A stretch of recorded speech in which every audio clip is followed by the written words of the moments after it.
भाजपचा DNA OBC आहे असं म्हटलं, त्याचे तुम्ही प्रदेशाध्यक्ष आहात आणि भुजबळ यांची कालची भूमिका. नाही, मी कालच सांगितलं आहे की कुणबी नोंदी असलेल्या मराठा समाजातील नागरिकांना कुणबी नोंदी असूनही प्रमाणपत्र मिळत नव्हतं ओबीसीचं. या कालच्या परवाच्या निर्णयाने कुणबी प्रमाणपत्र मिळणं सोपं होणार आहे. जन्मजातच कुणबी आहे, त्यांचे अनेक दिवसाचे पुरावे आहेत, त्यांना ओबीसी सर्टिफिकेट देण्याकरता कुणाची ना नाही आहे.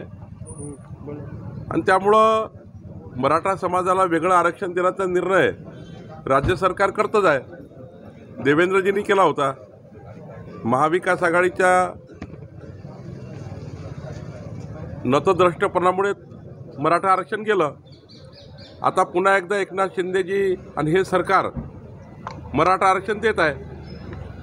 पण ज्यांचा ऑलरेडी कुणबी नोंदी आहे त्यामुळं त्यांना ओबीसीमध्ये घेण्याचा निर्णय आणि ते सोपी पद्धती करण्याचा निर्णय झाला आहे असं मला वाटतं आहे. छगन भुजबळ सत्तेत राहून आंदोलन करणार आहे. ते म्हणतात की ओबीसीत वाटेकरी वाढले, ओबीसीचं आरक्षण धोक्यात आहे. नाही, एकदा समजून घेतलं पाहिजे सर्व की ओबीसी समाजामध्ये जे ऑलरेडी आहेत कुणबी नोंदी आहेत त्याबद्दलचा निर्णय मला वाटतं परवा झाला आहे. त्या व्यतिरिक्त निर्णय अजून झाला नाही असं दिसतं आहे. आणि मराठा समाजाला वेगळं आरक्षण देण्याबद्दलचा निर्णय होणार आहे.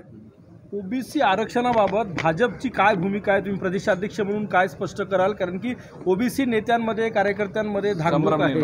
ओबीसी समाजाचं 0.01% आरक्षण कमी होणार नाही याकरता भारतीय जनता पार्टीची संपूर्ण ओबीसी समाजाच्या पाठीशी भारतीय जनता पार्टी आहे. आणि मराठा समाजाला वेगळं आरक्षण द्यावं याकरताही भारतीय जनता पार्टीची भूमिका आहे. आणि याकरता सर्वपक्षीय बैठकीमध्ये स्वतः शरद पवार साहेब, स्वतः सर्व महाराष्ट्राचे नेते एकनाथ शिंदेजी समोर जेव्हा प्रोसिडिंग झालं, जेव्हा कार्यवृत्त झालं सर्वपक्षीय बैठकीचं, त्या बैठकीमध्ये हेच मान्य झालं आहे की ओबीसी समाजाला 0.01% धक्का न लावता मराठा समाजाला आरक्षण देण्यात येईल. हाच ठराव झाला, हेच कार्यवृत्त पारित झालं. त्यामध्ये आम्ही सर्वांनी सह्या केल्या आहेत. आणि एकनाथ शिंदेजी किंवा सरकार अशी कुठलीही भूमिका घेणार नाही ज्यातनं ओबीसी समाजावर अन्याय होईल. आणि ओबीसी समाजावर अन्याय होऊ देण्याची त्या ठिकाणी कुठलीही सरकार भूमिका घेईल.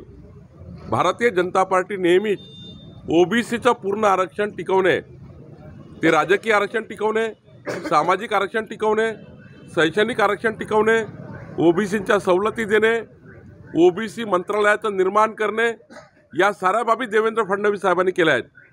आणि त्यामुळं मला वाटतं ओबीसी समाजाने घाबरून जायची गरज नाही आहे. यामध्ये काही चुका झाल्या असतील किंवा ओबीसी समाजाला असं वाटत असेल की आमचं नुकसान होणार आहे तर याकरता अधिसूचनेमध्ये तुम्हाला हरकती मांडण्याकरता वेळ दिला गेला आहे. अजून अधिसूचना पारित झाली नाही आहे. अधिसूचना काढली, त्यात हरकती येणार आहेत. हरकतीची सुनावणी झाल्यानंतर मग अंतिम निर्णय होणार आहे. त्यामुळं मला वाटतं ओबीसी समाजाचं संपूर्ण हित राखून मराठा समाजाला आरक्षण देणे हीच भारतीय जनता पार्टीची भूमिका आहे. या भूमिकेला भाजपा ठाम आहे. पंकजा मुंडेंनी तसंच म्हटलेलं आहे की वाटेकरी वाढलेले आहे, त्यांची भूमिका भाजप विरोधी जाताना दिसून येते. नाही, काही पंकजाताईची भूमिका भाजप विरोधी नाही आहे. त्यांचंही सर्वांचंच एकमत आहे, भुजबळ साहेबांचं, आमचं सर्वांचं आणि एकनाथ शिंदेजी सर्वांचं, देवेंद्रजी सर्वांचं. त्यामध्ये सिद्ध करून दाखवा की कशा पद्धतीने ओबीसीचं नुकसान झालं नाही असा दावाही त्यांनी केला. वारंवार सांगतो आहे की सरकारने जी अधिसूचना काढली आहे त्या अधिसूचनेला हिअरिंग आहे. त्यांनी काही आक्षेपही मागितले आहेत. आक्षेपात कुणाला वाटतं काही कन्फ्युजन आहे लोकांचं तर त्याच्यावर आक्षेप येतील, त्याची हिअरिंग होईल, सुनावणी होईल. अधिसूचना अंतिम करण्यापूर्वी साऱ्या सुनावण्या घ्याव्या लागतात. आणि त्यामुळं कुणाला असं वाटतं की ओबीसीमध्ये वाटेकरी वाढले, ओबीसीमध्ये काही तुम्हाला असं वाटतं की असुरक्षितता, तर त्या अधिसूचनेवर तुम्हाला हरकती घेता येतं ना. आणि त्याची हिअरिंग होणार आहे, त्यामुळे तुम्हाला मांडता येईल सर्व. तुम्ही मंत्री राहिलेले आहे, मला सांगा, राज्य सरकारची भूमिका एक असते आणि छगन भुजबळ एक्झॅक्टली सरकारच्या विरोधात भूमिका घेत असते. तर छगन भुजबळ कुठेतरी जाणीवपूर्वक ही सगळी भूमिका घेत असं वाटतं? छगन भुजबळांनी काही वेगळी भूमिका घेतली नाही आहे. छगन भुजबळांनी आपलं मत व्यक्त केलं आणि त्यांचा मत व्यक्त करण्याचा प्रत्येकाला अधिकार आहे. या देशामध्ये प्रत्येकाला आपलं मत व्यक्त करण्याचा अधिकार आहे, अभिव्यक्ती स्वातंत्र्य आहे. त्यामुळं कोण काय मत व्यक्त केलं यापेक्षा नियमाने काय ते बघितलं पाहिजे. सरकारी अधिसूचना काढताना जनतेला तुम्हाला त्या अधिसूचनेमध्ये आपल्या हरकती घेण्याकरता मुभा दिली आहे. वन साईड सरकारने कुठला निर्णय केला नाही आहे. आणि राहिला प्रश्न सर्वपक्षीय लोकांचा, भारतीय जनता पार्टी आणि सर्व पक्षाच्या लोकांसमोर एकनाथ शिंदेजीच्या कार्यवृत्तामध्ये लिहिलं आहे की आम्ही कुठलाही ओबीसी समाजावर अन्याय न करता मराठा समाजाला आरक्षण देऊ. EWSचं आरक्षण मराठा समाजाला सुरू आहे, तसंच वेगळं आरक्षणसुद्धा मिळणार आहे. यामध्ये मराठा समाजाचं संपूर्ण समाधान होईल. आणि ज्या कुणबी नोंदी ऑलरेडी आहेत त्यांना प्रमाणपत्र मिळत नव्हतं. आता कुणबी नोंदी असताना प्रमाणपत्र मिळत नाही, त्याकरता सुलभ आणि सोपी पद्धत करून देणे हे काही चूक नाही असं मला वाटतं. सरकारची सामूहिक जबाबदारी म्हणून छगन भुजबळ हे मुख्यमंत्र्यांसोबत खाजगीमध्ये देखील भूमिका मांडू शकले असते, पण उघडपणे ते सरकारच्या विरोधात मांडतात. असं आहे की आपापलं मत मांडण्याचा अधिकार तर प्रत्येकाला आहे ना, जरी मंत्री असेल तरी, किंवा उद्या मी राज्याचा अध्यक्ष आहे, माझं एखादं मत जर असेल तर मला मांडण्याचा अधिकार आहे.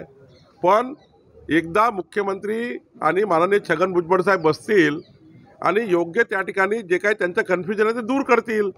शेवटी कोणी भूमिका मांडली, एखाद्या मंत्र्यांना असं वाटतं की बाबा सरकारमध्ये हे योग्य नाही किंवा ते योग्य नाही, तर मुख्यमंत्री महोदय बोलवतील आणि बोलतील असं मला वाटतं. छगन भुजबळांनी असंही म्हटलं की समिती रद्द करा, प्रमाणपत्र वितरित केले जात आहे ते थांबवा. त्यांची अशी भूमिका का होत आहे? नाही, मी वारंवार म्हणतो आहे की ज्या कुणबी नोंदी ऑलरेडी भेटल्या आहे त्यांना प्रमाणपत्र देण्याचा निर्णय आहे.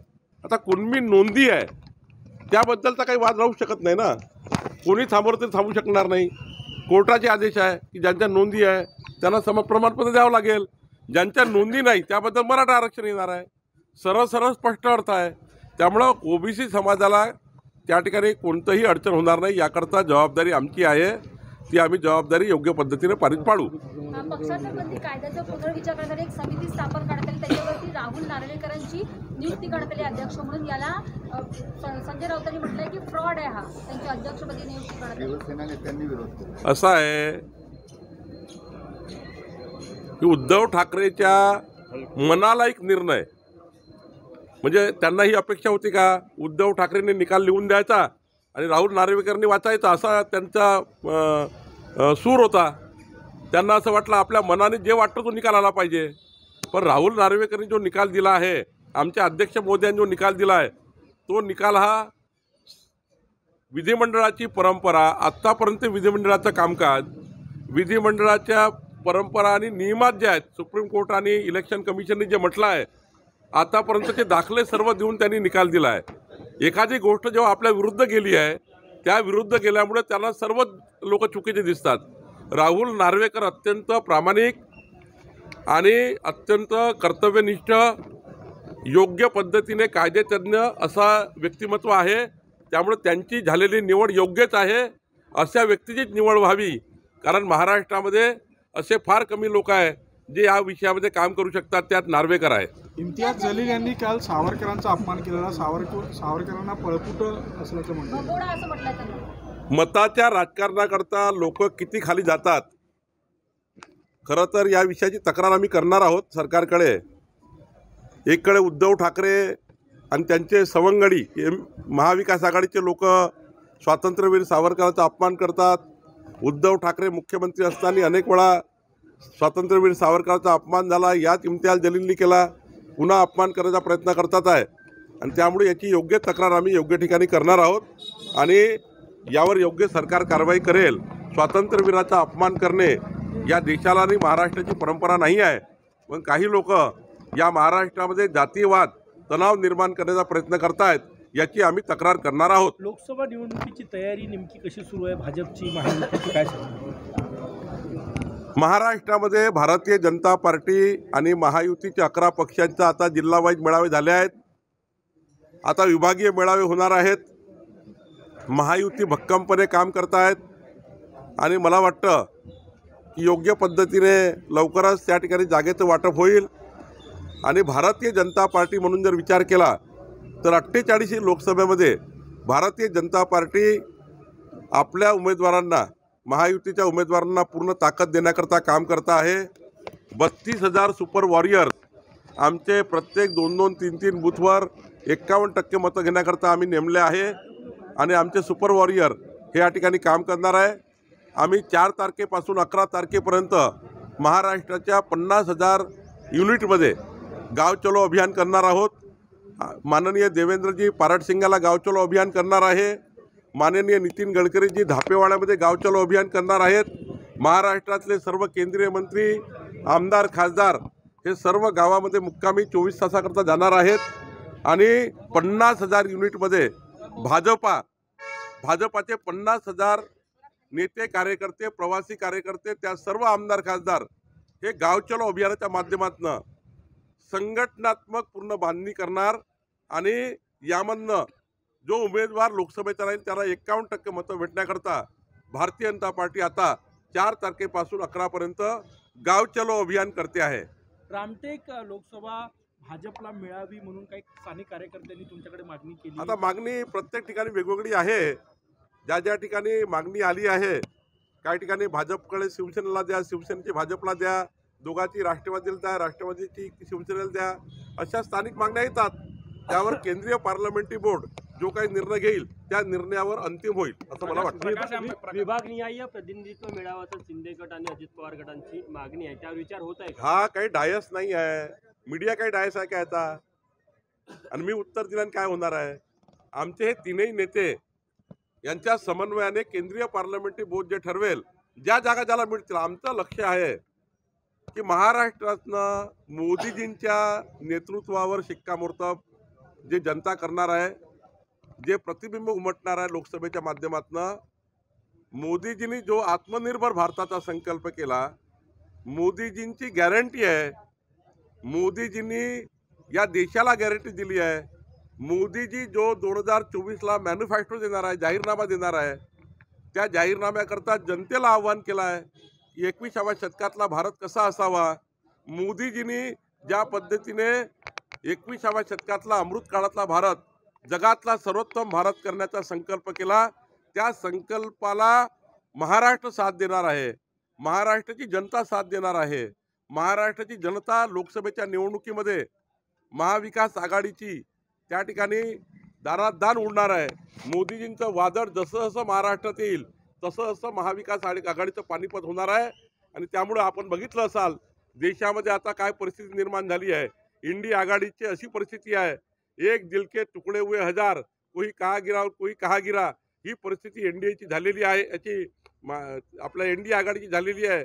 आणि त्या इंडिया आघाडीला आता काही भविष्य शिल्लक नाही आहे. त्या इंडिया आघाडीमध्ये पुढच्या काळात पुन्हा तुम्हाला मोठे मोठे बॉम्बस्फोट झालेले दिसतील आणि भारतीय जनता पार्टी अजून समोर जशी जशी लोकसभा येईल तसे तसे मोठे मोठे पक्षप्रवेश दिसतील आणि भारतीय जनता पार्टी आणि महायुती 51% मतं घेऊन या महाराष्ट्रात तुम्हाला मजबूत दिसेल असं मला वाटतं. बिहार सारखं महाराष्ट्रात होण्याची चान्सेस आहे. बिहार मध्ये झालं आता काय बिहारचं वाच आहे महाराष्ट्रामध्ये? महाराष्ट्रामध्ये पक्षप्रवेशाचे बॉम्बस्फोट दिसतील आपल्याला. उद्याही 1 तारखेलाही काही पक्षप्रवेश आहेत. तुम्हाला मंगळवारी, बुधवारी रोज असे पक्षप्रवेश होतील.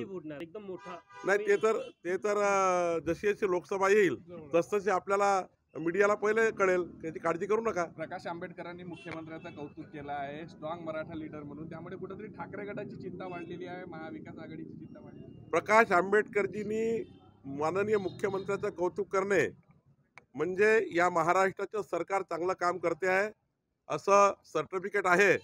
आणि उद्धव ठाकरेंनी समजून घेतलं पाहिजे की एक प्रकाश आंबेडकर सारखे अत्यंत उत्कृष्ट नेते जे उद्धव ठाकरेंसोबत सध्या युतीमध्ये आहेत असं ते उद्धव ठाकरे म्हणतात, पण प्रकाश आंबेडकरचं वक्तव्य म्हणजे महाराष्ट्राच्या महायुतीच्या सरकारला एक सर्टिफिकेट आहे असं मला वाटतं. मराठवाड्यात जागा वाटप झाल्या, त्यामध्ये 4 जागा ज्या आहेत त्या शिंदे गटाला मिळाल्या आणि 3 काँग्रेसला. कुठेतरी शिंदे यांना ठाकरे गटाला मिळालेल्या आहेत 4 जागा मराठवाड्यामध्ये आणि 3 ज्या आहे काँग्रेसला मिळाल्या. मी आपल्याला एकच सांगेल, उद्धव ठाकरेची स्थिती अशी होणार आहे, 2 जरी जागा उद्धव ठाकरेला दिल्या तर ते काँग्रेस पार्टी सोडणार नाही अशी स्थिती होणार आहे.